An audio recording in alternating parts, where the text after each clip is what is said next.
Unidad número 8, cuádricas o superficies de segundo orden. Este tipo de superficies se caracteriza por tener una ecuación de segundo grado a tres variables. La forma completa de una ecuación de segundo grado a tres variables es ax cuadrado más bi cuadrado más cz cuadrado más dx por y más ex por z más fi por z más g por x más h por y más y por z más j igual a 0.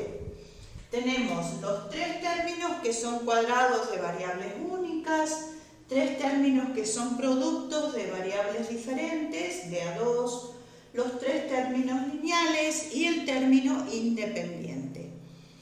Cuando nosotros hacemos la intersección de una superficie de segundo orden, de una cuádrica, con un plano, vamos a ver qué es lo que se obtiene. Vamos a hacerlo analíticamente hallando la intersección con el plano z igual a k.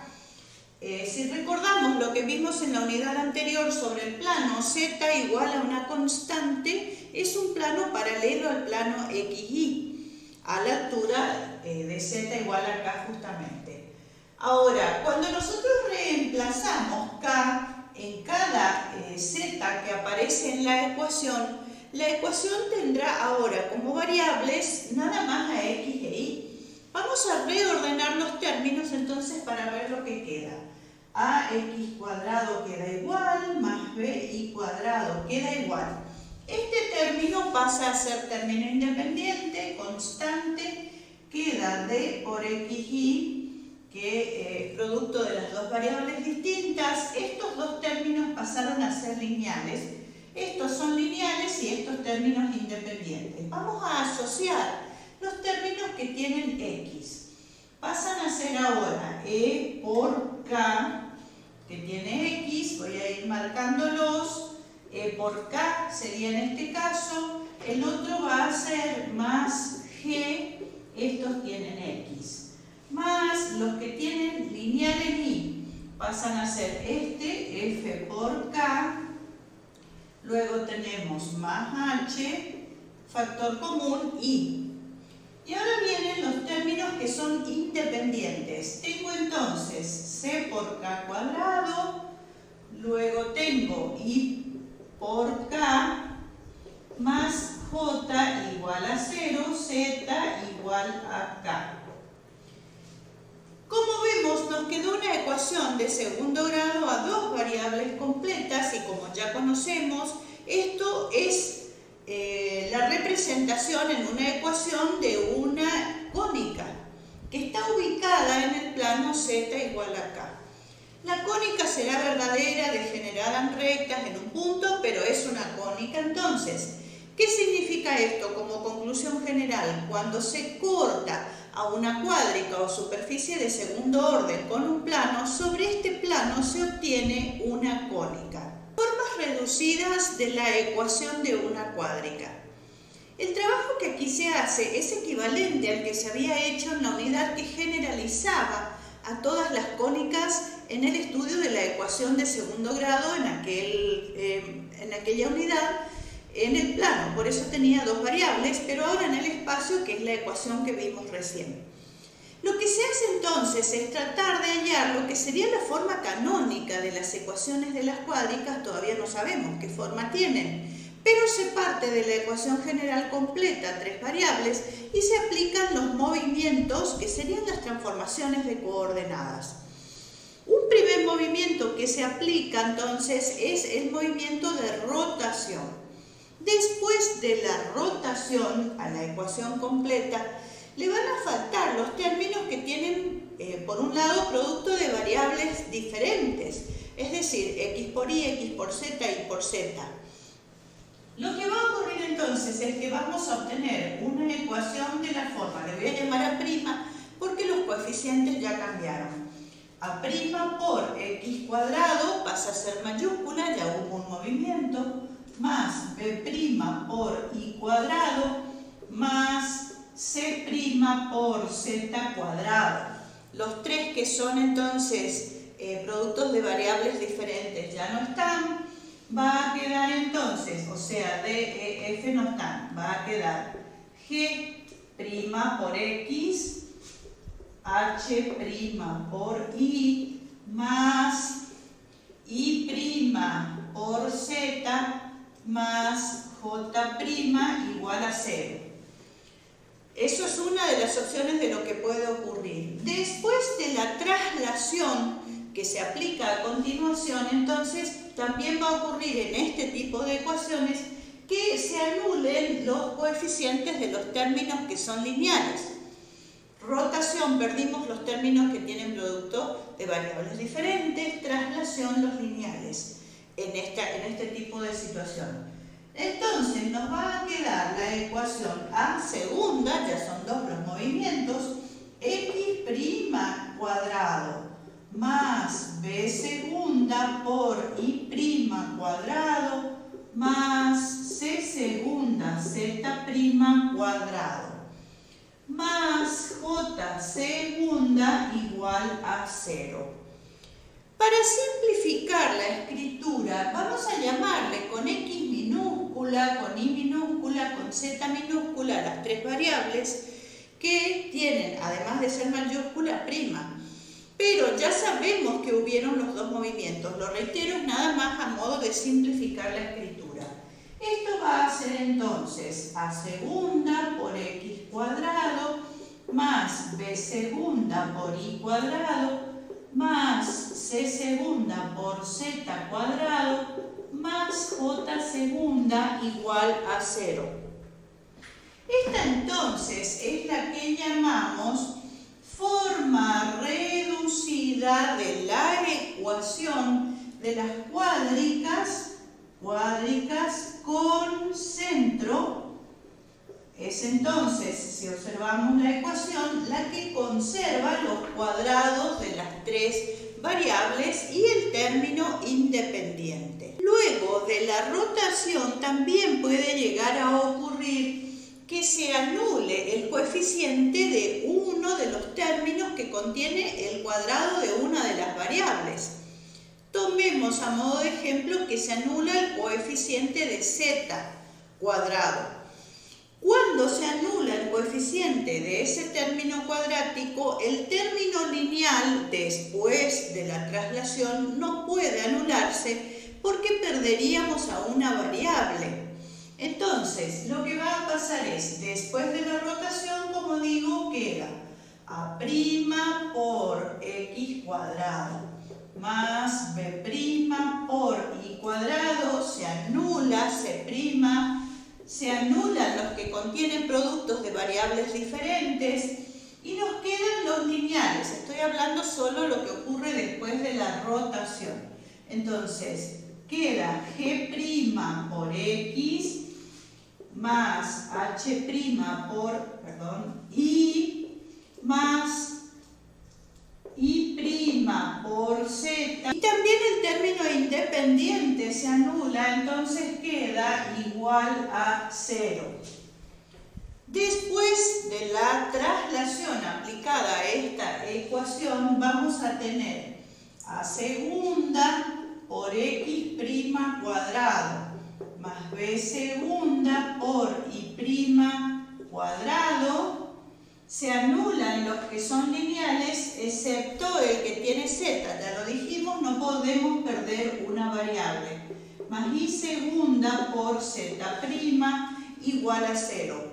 Hacemos lo mismo que en el otro caso, simplificamos la escritura, volviendo a llamar X y Z minúsculas a las tres variables. Tendremos entonces A segunda por X cuadrado más B segunda por Y cuadrado más Y segunda por Z igual a 0.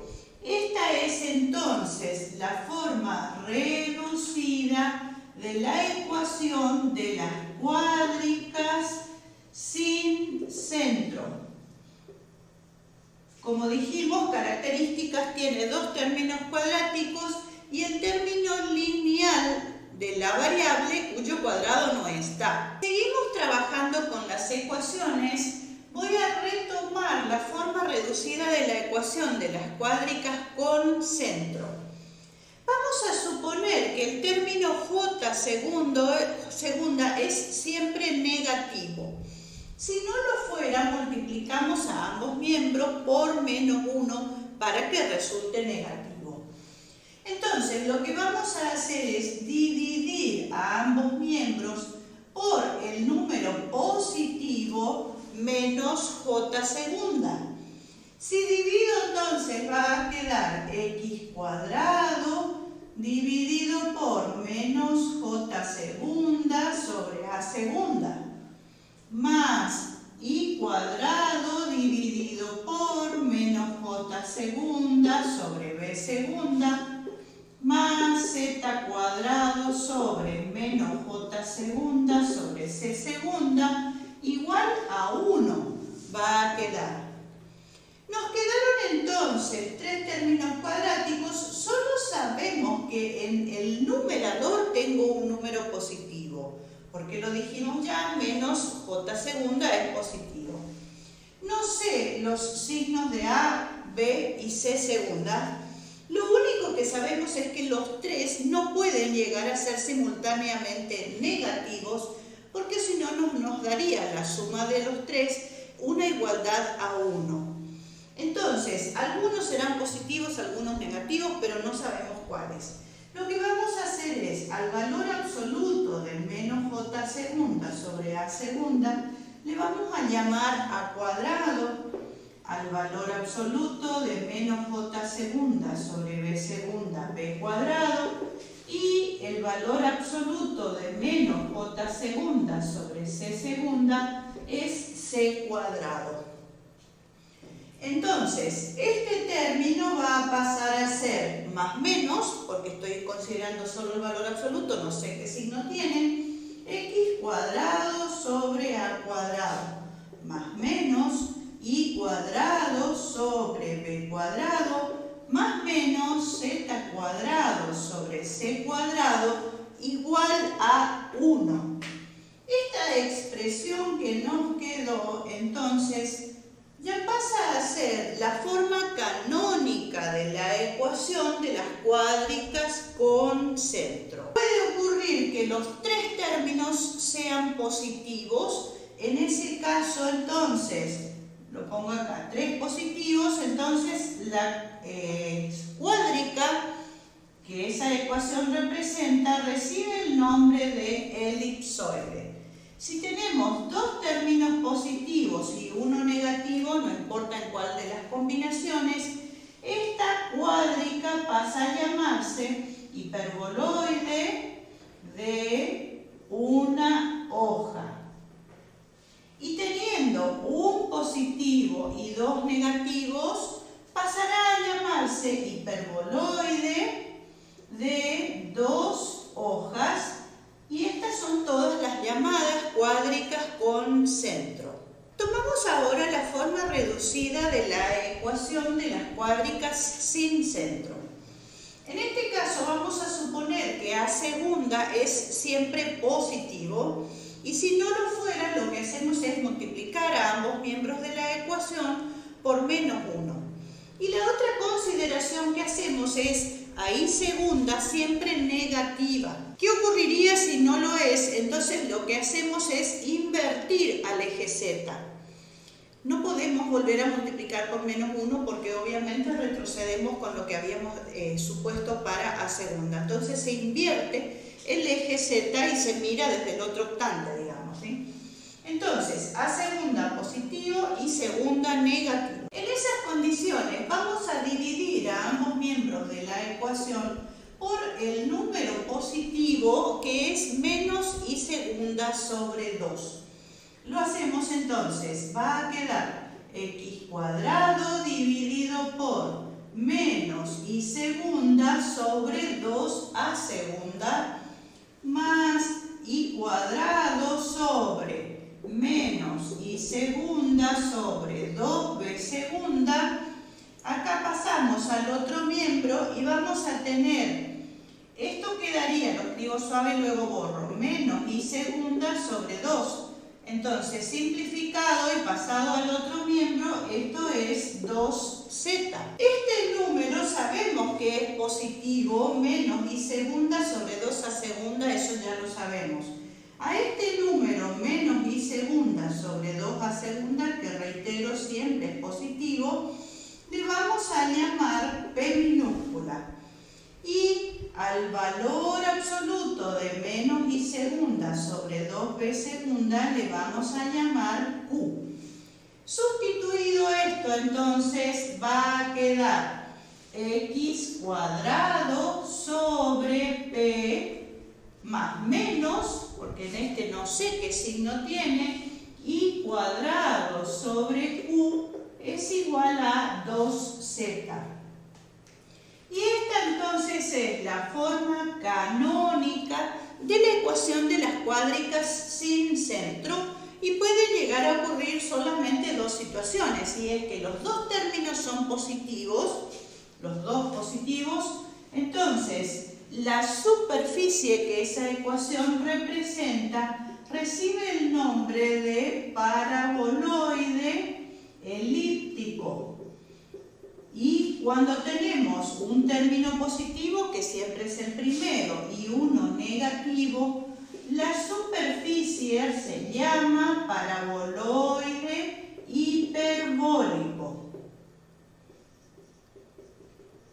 Vamos a hacer ahora el estudio de estas superficies mencionadas. Comenzamos analizando entre las cuádricas con centro a la primera de ellas, que es el elipsoide, cuya ecuación canónica es la que tenemos acá.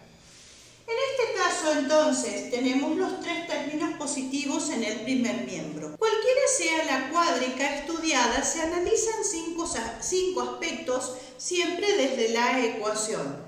Si pasa por el origen de coordenadas, sus simetrías, las intersecciones con los ejes coordenados, las intersecciones con los planos coordenados que reciben el nombre de secciones principales y las intersecciones que producen planos que son paralelos a los planos coordenados. Entonces, dada la ecuación del elipsoide, comenzamos analizando si pasa por el origen.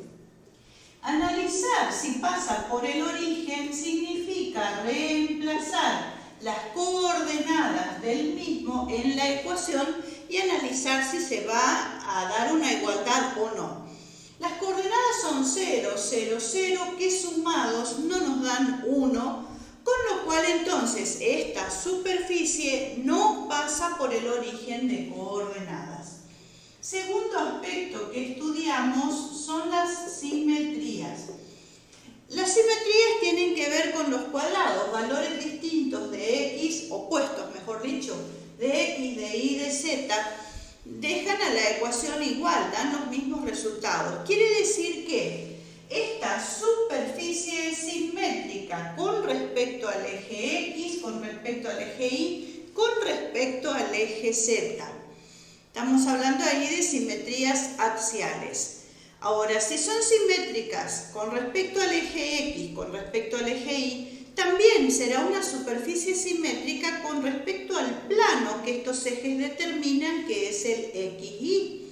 Estamos hablando entonces de una simetría con respecto a un plano que en realidad es con respecto a los tres planos. Es decir, el XY, el XZ, el YZ son planos de simetría. Se trata entonces de simetrías especulares, decimos, ¿sí? Que reciben ese nombre. Y por otra parte, como tenemos tres ejes de simetría que son perpendiculares entre sí, en el punto de intersección de todos vamos a encontrar a un centro de simetría que es el origen de coordenadas. Es decir, que hay una simetría central con respecto al origen. Hay tres simetrías que son axiales con respecto a los tres ejes coordenados y tenemos a tres simetrías especulares con respecto a los tres planos coordenados. Debido a la presencia de ese centro, justamente es que se ubica dentro de este grupo a esta superficie. Voy a ir mostrando, acá estaría construida entonces en cartón la superficie. Tenemos que imaginar que se trata de la cáscara de esto. El cartón que vemos es como el esqueleto, por así decirlo. La superficie es solo cáscara, imaginemos como un celofán, por ejemplo, que lo recubre, ¿sí? Entonces, el origen de coordenadas estaría en esta ubicación. Y como vemos, la superficie no pasa por ese punto porque se trata de la cáscara de esto, ¿sí? Este plano que estamos viendo así horizontal sería el plano XY. Tenemos al eje X así, al eje Y bien de frente, perpendiculares entre ambos, al eje Z vertical en esta ubicación. Tengo entonces plano XY, como dije, que es horizontal, el plano YZ que es vertical, el plano XZ que es vertical. Analicemos entonces las simetrías que decíamos. Una simetría axial con respecto al eje X que pasa por acá. Entonces, este punto, por ejemplo, encontraría aquí detrás, a su simétrico con respecto al eje X, siempre trazando la perpendicular y desde el otro lado, con la misma medida, ubicamos al simétrico. También ocurre lo mismo con respecto al eje Y, que es este. Entonces, por ejemplo, tiene a como su simétrico con respecto al eje Y. Y también ocurre lo mismo con respecto al eje Z. Ahora, las simetrías especulares, como espejo decimos, por eso a eso se refiere la palabra, con respecto al plano XY tenemos a esta mitad superior que se corresponde con una inferior en simetría. El plano YZ tiene esta parte de la izquierda y de la derecha que se corresponden en simetría, y también tenemos al plano XZ con una parte delantera y trasera de la superficie también correspondientes en simetría. Continuamos entonces el análisis. El tercer punto serían las intersecciones con los ejes coordenados. Hallar la intersección con los ejes coordenados significa, si quiero hallar la intersección con el eje X, lo que hacemos en la ecuación es Y igual a Z igual a 0, que esa es la ecuación del eje X, la característica que tienen los puntos de esa recta. Si hago Y igual a Z igual a 0, va a quedar X cuadrado sobre A cuadrado igual a 1, luego X es igual a más menos A. Obtenemos entonces, con estas características, dos puntos A sub 1 de coordenadas A, 0, 0, ya dijimos que Z vale en 0, y A sub 2 de coordenadas menos A, 0 y 0. Estos dos puntos son las intersecciones del eje X con la superficie. Ahora, si hacemos la intersección con el eje Y, con el eje Z, en los tres casos ocurrirán cosas similares.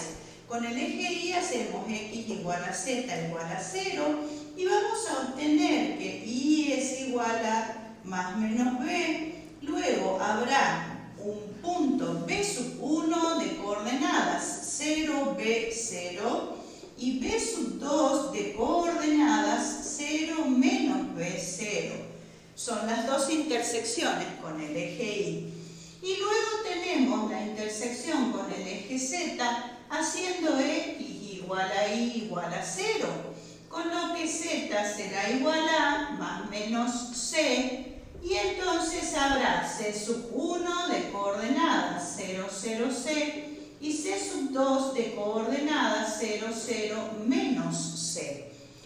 Los 6 puntos que obtuvimos reciben el nombre de vértices del elipsoide. Volviendo a la superficie, dijimos A sub 1 y A sub 2, entonces con el eje X, B sub 1 y B sub 2 con el eje Y, C sub 1 y C sub 2, entonces con el eje Z, los 6 vértices de esta superficie. Continuamos con el punto 4, secciones principales, que son las intersecciones que producen los planos coordenados sobre la cuadrícula o superficie de segundo orden. Para hallar la intersección con el plano XY, lo que hacemos es un sistema entre la ecuación de la cuádrica y la ecuación de este plano, que es z igual a 0, que es la característica que comparten todos los puntos del mismo. Haciendo z igual a 0 nos va a quedar x cuadrado sobre a cuadrado más y cuadrado sobre b cuadrado igual a 1, z igual a 0. Esta es entonces una elipse situada en el plano XY. Los vértices de esta elipse serán a sub 1 y a sub 2 en X, B sub 1 y B sub 2 en Y. Cuando hacemos la intersección con el plano XZ, hacemos Y igual a 0 en la superficie. Será x cuadrado sobre a cuadrado más z cuadrado sobre c cuadrado igual a 1 y igual a 0. Es nuevamente una elipse, pero ahora situada en el plano XZ, los vértices a sub 1 y a sub 2 y c sub 1 y c sub 2 ahora con el eje Z. Por último, para hallar la intersección con el plano YZ, hacemos x igual a 0 y nos va a quedar y cuadrado sobre b cuadrado más z cuadrado sobre c cuadrado igual a 1, x igual a 0. Tenemos nuevamente una elipse de vértices b sub 1 y b sub 2, c sub 1 y c sub 2, ahora situada en el plano YZ. Tenemos a todas las elipses que son distintas, no se trata de la misma. Entonces, volviendo a la superficie, tenemos, dijimos que es el plano XY, la que vemos entonces, así estaría, si le tuerzo así para ver, esta elipse entonces es la que estamos distinguiendo en la ecuación como intersección con el plano XY. Los vértices a sub 1, a sub 2, b sub 1, b sub 2. Con el plano YZ, que es el que es vertical y bien de frente, sería esta elipse entonces la intersección, ¿sí? Con los vértices distintos de la otra anterior, aunque dos de ellos los compartan. Y por último, la intersección con XZ es la elipse que vemos bien de frente. Como estamos observando, las tres elipses son distintas, con dimensiones distintas, los semiejes son distintos. Pero en todos los casos obtenemos el mismo tipo de cónica como intersección en las secciones principales. Vamos a analizar ahora, como quinto punto, a las secciones. Recordemos que secciones significan cortes, intersecciones, ¿sí? Secciones con planos que son paralelos a los planos coordenados. Hacer entonces esto significa intersección, sistema de ecuaciones, la ecuación del elipsoide con la ecuación del plano que corresponda. Si tomo un plano que es paralelo al plano XY, tendrá ecuación z igual a k, z igual a una constante. Reemplazo acá y va a quedar x cuadrado sobre a cuadrado más y cuadrado sobre b cuadrado es igual a 1 menos k cuadrado sobre c cuadrado. Todo esto pasó a ser constante. Voy a sacar acá el común denominador, será c cuadrado menos k cuadrado sobre c cuadrado. Y ahora dividimos a ambos miembros por este segundo miembro para que quede igual a 1. Tengo entonces x cuadrado sobre a cuadrado que multiplica a c cuadrado menos k cuadrado sobre c cuadrado más y cuadrado sobre b cuadrado sobre c cuadrado que multiplica a c cuadrado menos k cuadrado. Esto es igual a 1, z igual a k. Esta es entonces una elipse situada en el plano paralelo al XY a la altura de z igual a k. Cuando nosotros tenemos denominadores que tienen diferencia, lo que hay que cuidar entonces es, para que se trate de una elipse real, de que estas diferencias sean estrictamente mayor que 0. No podrán ser 0 ni tampoco menor que 0, porque no se tratará de una elipse real. ¿Qué va a ocurrir entonces? Va a haber intersección en la medida en que K se mantenga menor en valor absoluto que C, para que al elevar al cuadrado nosotros tengamos una diferencia positiva. Si nosotros hacemos la intersección con un plano paralelo al XY o al XZ o al YZ, el tipo de trabajo es igual, por la forma que tienen van a cambiar las variables, pero vamos a ir obteniendo todo el tiempo elipses situadas entonces en planos paralelos. Si nosotros tenemos, volviendo nuevamente a la superficie, este es el plano YZ, y acá vemos dos de las elipses que son intersecciones con planos paralelos al YZ. Hasta el valor de A, las elipses van a ser reales. Acá la elipse degenera en un punto y pasando A en un sentido o en el otro, positivo o negativo, lo que va a ocurrir es que las elipses pasan a ser imaginarias. En definitiva, no hay intersección con planos que excedan a lo que es este eje entre A1 y A2. De igual forma, entre B1, B2, C1, C2, pero las intersecciones van produciendo todas elipses en todos los casos. Un caso particular se presenta cuando tenemos dos de los semiejes iguales. Entonces tenemos, por ejemplo, si A es igual a B, cuando nosotros reemplacemos los dos van a ser A o los dos B, no importa, la cuestión es que son iguales. Ahora, ¿qué va a ocurrir si corto con el plano XY, que son los que tienen los dos valores iguales? Va a quedar z igual a 0, recordemos, es entonces x cuadrado más y cuadrado igual a a cuadrado, z igual a 0. Y esta dejó de ser una elipse, ya que se trata de una circunferencia de radio A situada en el plano XY. Y los planos que sean paralelos al XY van a compartir esto de ser circunferencias las secciones que se producen.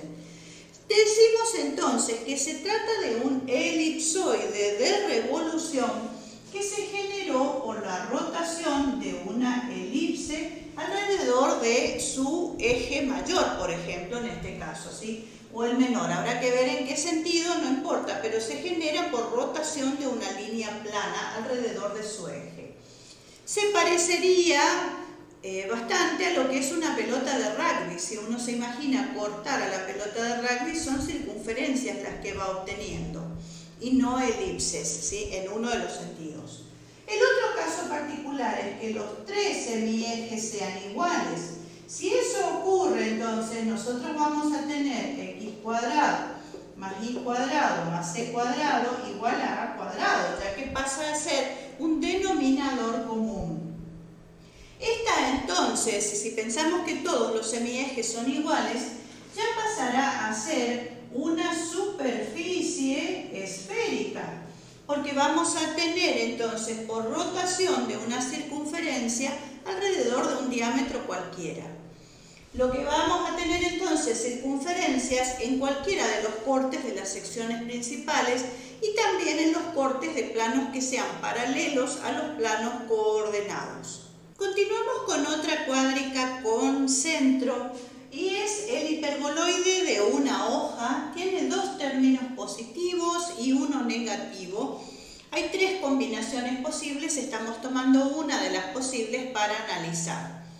Entonces, el primer punto de análisis es si pasa por el origen de coordenadas. Nuevamente reemplazamos 0, 0 y 0 en x y z de la ecuación y no nos da una igualdad a 1 y esto va a significar que la superficie no pasa por este punto. El segundo punto que analizamos son las simetrías. Nuevamente, como es parecido al otro caso anterior, valores opuestos de x, de y, de z no alteran a la ecuación, dan los mismos resultados. Nuevamente hay simetrías axiales con respecto a los tres ejes coordenados. Como son perpendiculares, hay una simetría central en el origen de coordenadas. Por eso nuevamente se encuentra entre las cuádricas con centro. Y tenemos simetrías especulares que son con respecto a los planos coordenados tomando a los ejes de A2. Es decir, con respecto al plano XY, con respecto al plano XZ, con respecto al plano YZ. Entonces, vamos a ir mirando la superficie. Nuevamente se trata, esto es el esqueleto, el cartón, y nosotros tenemos que pensar en como si fuera recubierto por un celofán. En eso consiste la superficie. No se trata de un cuerpo, o sea, es cáscara, si no está relleno, que sería entonces la característica del cuerpo. En este caso, entonces, el punto origen de coordenadas se encuentra en este lugar. Como vemos, la superficie no pasa por ese punto, nada más se encuentra alrededor, por así decirlo, ¿sí? El plano XY sería entonces este, que es horizontal. Después tenemos el plano este ya vertical, que es el YZ, y bien de frente encontramos al plano XZ, entonces de coordenadas. Las simetrías, el eje X se encuentra acá, tenemos entonces simetrías axiales, el centro de simetría, que es el origen de coordenadas. Así, por ejemplo, este punto uniendo con el centro y prolongando encontraría en este lugar a su simétrico con respecto al centro. Y luego simetrías especulares. X y tenemos la mitad, por así decir, de arriba, porque en realidad esto es ilimitado, correspondiéndose con la mitad de abajo. La parte izquierda con la derecha pensamos con respecto al eje YZ, y con respecto al plano XZ, la mitad anterior con la mitad posterior de la superficie en simetría se corresponden. El tercer punto que analizamos son las intersecciones con los ejes coordenados, ¿sí? Para eso empezamos entonces a hacer el estudio de las ecuaciones. Vamos a tener, si quiero una intersección con el eje X, vamos a hacer y igual a z igual a 0 en la ecuación.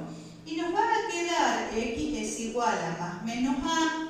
Tenemos el punto a sub 1 de coordenadas a0, 0, a sub 2 de coordenadas menos a, 0 y 0. Luego tenemos la intersección con el eje Y, hacemos x igual a z igual a 0, y nos va a quedar entonces más menos b. Serán los puntos b sub 1 de coordenadas 0, 0, b0 y b sub 2 de coordenadas 0, menos b0. Cuando buscamos la intersección con el eje z, va a ocurrir que tengo que hacer x igual a y igual a 0 y se van a anular los dos términos que son positivos y nos va a quedar que z cuadrado es igual a menos c cuadrado. Esto va a significar que el eje z no corta a la superficie, ya que nos da un valor imaginario como corte. Entonces, esta superficie tiene 4 vértices que son reales y un eje que no corta a la misma.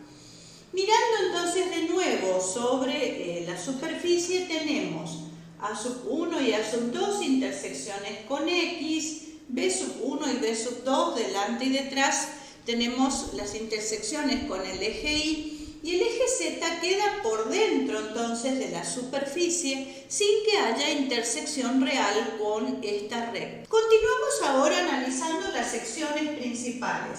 Si analizo el corte con el plano XY, vamos a hacer z igual a 0 en la ecuación. Nos va a quedar x cuadrado sobre a cuadrado más y cuadrado sobre b cuadrado igual a 1, z igual a 0. Esta es entonces una elipse situada en el plano z igual a 0. Los vértices son los mismos 4 vértices de la superficie completa que es el hiperboloide. Esta elipse entonces particular, que es esta que vemos acá en el medio, entonces recibe el nombre de elipse de garganta, porque como vemos entonces la superficie se angosta en ese lugar y después van ampliándose en uno y otro sentido. Entonces tenemos elipse de garganta, reitero, la que se encuentra en este plano. Cuando buscamos la intersección con el plano XZ, hacemos y igual a 0. Haciendo y igual a 0 nos va a quedar x cuadrado sobre a cuadrado menos z cuadrado sobre c cuadrado igual a 1 y igual a 0. Esta ahora es una hipérbola, entonces situada en el plano XZ. En esta hipérbola los vértices reales son a sub 1 y a sub 2. El eje Z no corta entonces a esta línea la hipérbola. Si estamos mirando así de frente, el XZ entonces sería este plano, y acá tenemos a las dos ramas de la hipérbola, los vértices reales a sub 1 a sub 2, el eje Z pasa por dentro, en realidad en la hipérbola sería de simetría, pero no corta a la superficie ni tampoco a la hipérbola. Y por último tenemos al plano IZ. En el plano IZ hacemos x igual a 0 y nos va a quedar y cuadrado sobre b cuadrado menos z cuadrado sobre c cuadrado igual a 1, x igual a 0. Nuevamente se trata de una hipérbola situada en el plano IZ. Los vértices reales pasan a ser b sub 1 y b sub 2 ahora, y el eje Z nuevamente no corta a la superficie ni a la hipérbola. Bien de frente entonces tenemos al plano IZ, lo giro para ver, ahí tenemos entonces a las dos ramas de la hipérbola. Como observamos, las aperturas son distintas en una y otra porque los semiejes son distintos, entonces no se trata de la misma hipérbola. Ahora vamos a analizar qué ocurre con las secciones, los cortes, con los planos que sean paralelos a los planos coordenados. Vamos a tener un plano que sea paralelo al plano XY, entonces va a ser Z igual a K. Si reemplazo, vamos a tener x cuadrado sobre a cuadrado más y cuadrado sobre b cuadrado es igual a 1 más k cuadrado sobre c cuadrado. Si hacemos el cálculo del común denominador será c cuadrado más k cuadrado sobre c cuadrado. Ahora divido a ambos miembros por este número que es el que obtuve en el segundo miembro. Me va a quedar x cuadrado sobre a cuadrado sobre c cuadrado por c cuadrado más k cuadrado más y cuadrado que divide a b cuadrado sobre c cuadrado por c cuadrado más k cuadrado igual a 1, z igual a k. Son elipses entonces situadas en los distintos planos paralelos al XY según los valores de k. Ahora, como nosotros antes analizamos en el otro caso anterior que hicimos, había diferencias en los denominadores y había que cuidar ese detalle. Pero ahora ocurre que estos son sumas, lo cual quiere decir que a medida que aumenta en valor absoluto el valor de k, elevo al cuadrado y le sumo a c cuadrado, va a significar que los semiejes de estas elipses son cada vez más grandes. Esto es entonces, las secciones que producen los planos paralelos al XY son todas elipses, siempre son elipses y cada vez más grandes, lo cual significa que la superficie es ilimitada y se va agrandando a medida que nos alejamos del plano XY. Cada una de estas entonces son elipses con planos paralelos al XY, donde estaba la elipse de Garganta. Analicemos qué ocurre si corto, mejor dicho, con un plano paralelo al XZ. Va a ser I igual a L. Voy a poner otra letra. Voy a reemplazar, va a quedar x cuadrado sobre a cuadrado menos z cuadrado sobre c cuadrado es igual a 1 menos L cuadrado sobre b cuadrado, común denominador b cuadrado menos L cuadrado sobre b cuadrado. Divido a ambos miembros por este número que obtuve y nos va a quedar x cuadrado sobre a cuadrado sobre b cuadrado que multiplica a b cuadrado menos L cuadrado menos z cuadrado sobre c cuadrado sobre b cuadrado, que multiplica a b cuadrado menos l cuadrado igual a 1 y igual a n. Se trata entonces de hipérbolas situadas en los planos y igual a l. De nuevo analicemos qué ocurre con los signos. En la medida en que L se mantenga en valor absoluto menor que B, esta diferencia y esta tendrán signo positivo. El signo positivo va a significar que el eje transverso de esa hipérbola, en realidad son muchas, se va a encontrar sobre X y el no transverso sobre Z, es decir, Z no le corta. Pero ¿qué ocurre si L pasa a ser mayor en valor absoluto? Van a seguir siendo hipérbolas, pero esta diferencia de signo negativo hará que este término pase a ser positivo y este negativo, con lo cual tendremos hipérbolas que van a tener ubicados a los semiejes en distinta posición a lo que se mencionó primero. Es decir, cuando L en valor absoluto es menor que B, tenemos hipérbolas con ejes focales paralelos a X. Pero cuando tenemos hipérbolas con L mayor en valor absoluto que B, los ejes focales pasan a ser paralelos a Z. Cambia entonces la dirección, por así decir, de las ramas de la hipérbola. Si nosotros tenemos acá, ya teníamos esto dijimos que es el plano XZ, así que es esta hipérbola que vemos de frente. Cortando entonces hasta el vértice, que es B, entonces nosotros tenemos hipérbolas como las primeras, pero una vez que excedemos ese valor por acá adelante, entonces las ramas pasan a tener esta orientación, ¿sí? Van a ser diferentes en uno y otro sentido así. Observemos, por ejemplo, un plano entonces que excede a lo que es el valor de B, y cuando corto ya tengo las ramas ubicadas en otro sentido, ¿sí? No el que tenía la hipérbola original. Si hacemos el corte con un plano que sea paralelo al IZ, como estos son los dos términos positivos, va a ocurrir exactamente lo mismo. Es decir, que si corto con planos paralelos al IZ, también hasta los vértices A tendremos hipérbolas como la de la sección principal, es decir, con eje focal X. Pero cuando el corte excede ya entonces al valor del vértice, a esta altura tendremos hipérbolas con el eje focal paralelo a Z, ¿sí? Entonces ya cambia la dirección de las ramas. Como caso particular, tenemos que los semiejes A y B sean iguales. Si A y B son iguales, entonces la sección que produce el plano Z igual a 0, es decir, con XY, va a ser X cuadrado más Y cuadrado igual a A cuadrado, Z igual a 0. Es entonces una circunferencia situada en el plano XY. La elipse de garganta pasó a ser ahora una circunferencia. Y lo mismo va a ocurrir con todas las secciones que correspondan a planos que son paralelos al plano XY.